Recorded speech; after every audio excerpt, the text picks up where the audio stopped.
प्रणव ध्यान।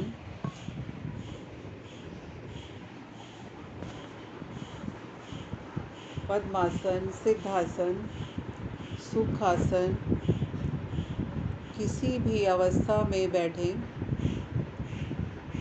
आसन को स्थिर और सुखकारी बनाएं। रीढ़ को सीधा रखें परंतु सहज रखें। शरीर में किसी प्रकार का खिंचाव खिंचाव अकड़न जकड़न हो तो हिला डुला के ढीला कर दें।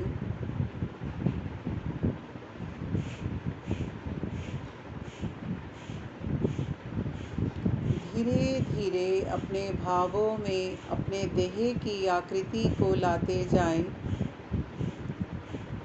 पैर के नाखूनों से पंजों से लेकर सिर की चोटी तक, कपाल तक,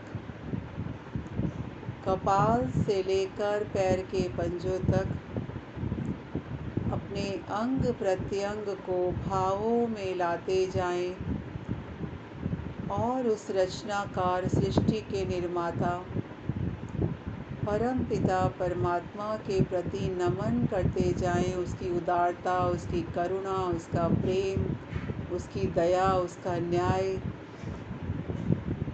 उसकी व्यवस्था, उसके नियम, सभी के प्रति उसके लिए नमन करें। हृदय से नमन करते जाएं, धन्यवाद करते जाएं, आभार व्यक्त करें। धीरे धीरे नासिका के अग्रभाग से श्वास को भरें। कुछ क्षण के लिए रोकें। ना रुकने पर पूरा श्वास बाहर बाहर रोकें। पुनः श्वास भरें, रोकें, श्वास बाहर और बाहर ही रोकें। जिन्हें श्वास रोकने में असुविधा है वो केवल श्वास प्रश्वास, श्वास लें और श्वास छोड़ें। इसी प्रक्रिया में करते रहें। श्वास प्रश्वास की इस प्रक्रिया से, श्वास रोकने की प्रक्रिया से शरीर में सत्व गुण की वृद्धि हो रही है। जब भी हम कभी ध्यान के लिए बैठें, मन को एकाग्रचित करना है, विचारों से शून्य होना है, तो श्वास को रोकने से कुछ क्षण के लिए आप विचार शून्य होते जाते हैं।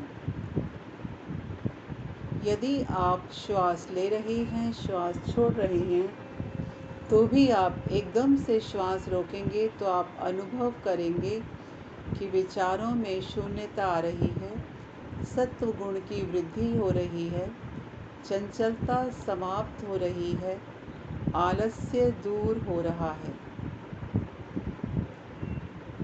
ध्यान की इस प्रक्रिया में एकाग्रचित होना बहुत ज़रूरी है। योग के 8 अनुष्ठान हैं: यम, नियम, आसन, प्राणायाम, प्रत्याहार। पहले 5 अनुष्ठान करने के पश्चात साधक जब धारणा करता है, किसी एक विषय को धारण करता है, चिंतन करता है, मनन करता है, उसके पश्चात धारणा के पश्चात ध्यान और फिर समाधि की ओर बढ़ता है। तो जो आखिरी के 3 अंग हैं, धारणा, ध्यान, समाधि, उसके लिए आवश्यक है कि हम एकाग्रचित हो जाएं। आज का विषय हमारा हिरण्यगर्भ है कि वो परम पिता परमात्मा हिरण्य है, गर्भ है। हिरण्यगर्भ अर्थात संसार में जितनी उसकी व्यवस्थाएं हैं, जितना आप अपने नेत्रों के द्वारा देख सकते हैं, सृष्टि के आरंभ से लेकर सृष्टि के अंत तक, जहाँ तक आपकी दृष्टि जाती है, सभी में उसका प्रकाश है। हिरण्य अर्थात प्रकाश है, उसकी ज्योति है, क्योंकि वो सर्व प्रकाशक हैं। प्रकृति की मूल अवस्था से लेकर, जिसमें सिर्फ 3 कण हैं, सत्व, रजस और तम, जो परमाणु रूप में पड़े रहते हैं। जब सृष्टि का आरंभ होता है, परमात्मा उन्हीं परमाणुओं से, सत्व, रजस, तमस से ही सृष्टि की रचना को आरंभ करते हैं। तो उन्हीं 3 अणुओं से, 3 परमाणुओं के माध्यम से, और हमारे पंचभूत, हमारे शरीर, जब तक इसकी व्यवस्थाएं बन जाती हैं, सृष्टि बन जाती है और देहधारियों को, जीवात्माओं को परमात्मा एक देह धारण करा देते हैं, इन सब में परमात्मा का हिरण्य रूप है, प्रकाश रूप है। और ये सारी व्यवस्थाओं को परमात्मा ने अपने अंदर धारण किया है। जैसे माता गर्भ धारण करती है, सबको, एक शिशु को अपने अंदर धारण करती है, उसी प्रकार परमात्मा हिरण्यगर्भ है, सभी को अपने अंदर उन्होंने धारण किया है। ऐसा हम भावों में लाएं। वो सर्वशक्तिमान परमात्मा अपने कार्यों में किसी की सहायता ना लेते हैं, अर्थात ना हम उत्पत्ति में मदद कर सकते हैं, ना हम उत्पत्ति के पश्चात संसार की स्थिति में मदद कर सकते हैं, क्योंकि वो अपना कार्य खुद कर सकते हैं, और ना ही हम प्रलय में कर सकते हैं। ये तीनों कार्य परमात्मा के हैं। और ना ही हम कर्माशय लिख सकते हैं, उसका साक्षी केवल परमात्मा है। अभी जो हम साधना काल में बैठे हैं, साधना कर रहे हैं, यह हमारा वर्तमान काल है। कल जो हमने साधना की, कल जो हमने भोजन खाया, कर्म किए, हम रात्रि में सोए, हमने दिनचर्या अपनी जो भी बिताई, वो हमारा अतीत बन गया। और जो हम कल कार्य करेंगे वो हमारा भविष्य है, उसे हम नहीं जानते। कुछ चीज़ें हम प्लान करते हैं, वो सक्सेसफुल हो जाती हैं, कुछ हम प्लान नहीं कर पाते हैं और वो कल ही होंगी। तो हम सिर्फ वर्तमान में जीने का प्रयास करें। वर्तमान में जो हमारा समय है, जो इतना कीमती समय है, जो कुछ क्षणों के बाद अतीत बन जाएगा, आने वाले कल का हमें पता नहीं है, इसलिए वर्तमान को इतना सुंदर बनाएं। अपने कर्मों से एक एक पल को, एक एक क्षण को इतना सुशोभित करें, पुण्यों की खेती को जमा करते जाएं, जिससे हम अपना भावी जीवन, अपना अनागत काल, अपना भविष्य सुरक्षित करें। अतीत तो हमारे हाथ में नहीं है, वो लौट के नहीं आएगा। जितने वर्ष हम जीवन के बिता चुके हैं, उसमें जो हमने पुण्य किए, शुक्ल कर्म किए, जो कृष्ण कर्म किए, जो पाप कर्म किए, वो सब हमारा कर्माशय निर्धारित है। लेकिन आने वाला अनागत काल और जो वर्तमान है, यह अभी भी हमारे हाथ में है। अनागत तो कल आएगा, वर्तमान अभी हमारे हाथ में है। वर्तमान में करते समय हर कर्म को इतना सुंदर बनाएं, इतना अच्छा बनाएं, अविद्या से दूर करें उसे, ज्ञान से, शुद्ध ज्ञान से भर दें। ईश्वर चेतन स्वरूप है तो चेतन स्वरूप है, यही शुद्ध ज्ञान है। वो हिरण्य गर्भ है तो परमात्मा हिरण्य गर्भ है, विराट है, अग्नि स्वरूप है। सारे संसार की सृष्टि का रचयिता केवल परमात्मा ही है। अपने इस शुद्ध ज्ञान से वर्तमान में यह संस्कार बनाएं, यह स्मृति बनाएं, वो गुरुओं का गुरु है, वो माताओं की माता है, पिताओं का पिता है, वही सत्य है, वही सर्वशक्तिमान है, सभी नेत्रों में सर्वव्यापक होने से वही देख रहा है, और कोई हमें नहीं देख रहा है, और कोई हमारे कर्मों का साक्षी नहीं है। हम भी अपना कार्य करने के पश्चात जब हमारा अतीत बन जाता है, कई बार हम भी भूल जाते हैं यह हमने कार्य किया या नहीं किया, लेकिन परमात्मा जो साक्षी है वो नहीं भूलता है। वो हमारा कर्माशय लिखा जाता है, कर्माशय बन जाता है। कर्माशय क्या है? संस्कार हैं ये। जो हमारे चित्त में जमा होते जाएंगे। अब जो हम स्मृति वृत्ति बनाएंगे उसका संस्कार बन जाएगा, कर्माशय बन जाएगा। तो हर पल कार्य करते समय अनुभव में लाएं।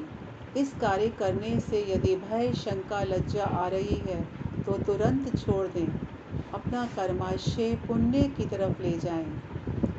दान वृत्ति बनाएं, सहयोग करें, निष्काम कर्म करें। उसके हिरण्यगर्भ स्वरूप को याद रखें कि वो परमात्मा के गर्भ जिसमें हमें उसने धारण किया है, और वो सर्व प्रकाशक हमें सब ओर से प्रकाश दे रहा है। नेत्रों में हमें भौतिक प्रकाश दिखाई देता है। अग्नि का भौतिक प्रकाश हम देख पाते हैं, सूर्य को देख पाते हैं, जुगनू को देख पाते हैं, समिधा की आग को देख पाते हैं। इस प्रकार चंद्रमा में, तारामंडल में हम सब में प्रकाश को देख पाते हैं। लेकिन जो हमारे भीतर और इन सब देहधारियों में, उसकी सब व्यवस्थाओं में जो अभौतिक प्रकाश है, जो नेत्रों से देखा नहीं जाता है, केवल अनुभव किया जाता है, प्रकाश भी उसका एक ज्ञान का रूप है, उसकी सर्वज्ञता है, क्योंकि वो सब जानता है, सर्व प्रकाशक है, अंतः मन में ज्योति प्रकाश देता है। शुद्ध भावनाओं के प्रति उसके लिए नमन करें, प्रार्थना करें।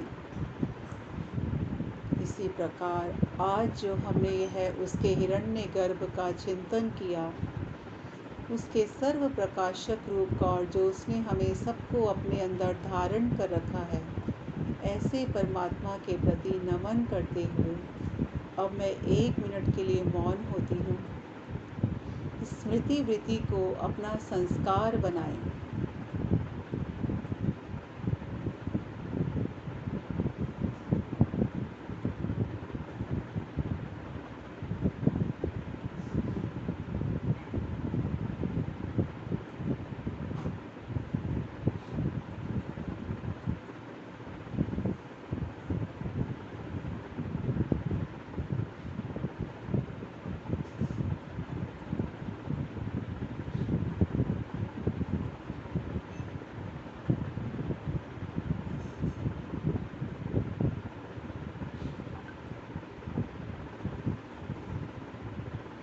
ओम ओम। धीरे धीरे वापस आते जाएं। धीरे धीरे अपनी देह की आकृति में वापस आते जाएं, शांत होते जाएं। परम पिता परमात्मा के हिरण्यगर्भ स्वरूप को नमन करते हुए, सर्व प्रकाशक को नमन करते हुए, आभार व्यक्त करते हुए प्रार्थना करें कि वो हम सबके अंदर ज्ञान की ज्योति जगाता रहे, शुद्ध ज्ञान से हमें परिपूर्ण करे, क्योंकि वो ही पूर्ण परमात्मा है। उसकी व्यवस्थाओं को नमन करें। प्रकृति के 3 जो कण थे, उसी से उसने हमारे पंच तत्व, पंचभूत तक हमें बनाया। यह शरीर दिया, महतत्व बनाया, अहंकार बनाया, सूक्ष्म शरीर बनाया, स्थूल भूत बनाए, पंचभूत बनाए, यह शरीर बनाया, हमारा पूरा अंतःकरण बनाया, मन, बुद्धि, चित्त, अहंकार, सब कुछ उस परमात्मा ने बनाया है। यही हिरण्यगर्भ है। इसे नमन करते हुए, परमात्मा से प्रार्थना करते हुए, धन्यवाद करते हुए, धीरे धीरे अपनी उंगलियों में हलचल उत्पन्न करें और दोनों हाथों से ऊष्मा उत्पन्न करते हुए अपने मुखमंडल और शरीर पर धारण करें। प्रार्थना करें, हम सबका दिन शुभ हो, हम सबकी साधना बनी रहे, हम सबका दिन मंगलमय हो। ओम शांति शांति शांति।